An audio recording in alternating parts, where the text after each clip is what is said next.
All right, we're going to find the average rate of change from a graph now. And when we're trying to find the average rate of change from a graph, basically what we're doing is we're just smoothing out the changes.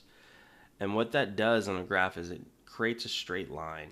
So if you want to just imagine that you have a line on a graph going from point to point, that's the same thing as slope, which you might have already learned. And we're just going to apply that. So it says find the average rate of change from intervals 0 to 4. So here's 0 on the x, and we're going to go to 4. And so you can draw a line if you want to. I'm going to use a calculator here, and I'm just going to draw a dotted line.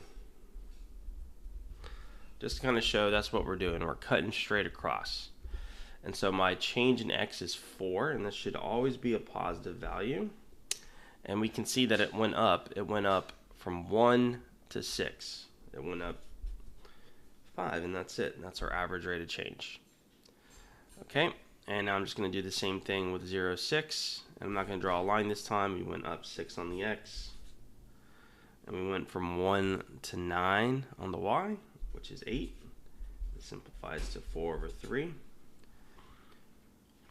Okay, from 6 to 10 on the x, that's a change. It went up 4. And here's 6, and here's 10, and I'll just draw a line this time, just kind of show we actually can have negative values. This time it's going down.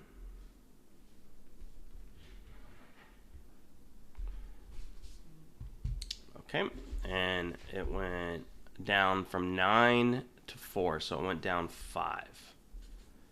But this time, since it went down, we want to make sure we put a negative in the front. And we can even rewrite this as negative 5 over 4. You don't have to. These are the same thing. What you don't want to do is put a negative on the denominator. It's just bad practice.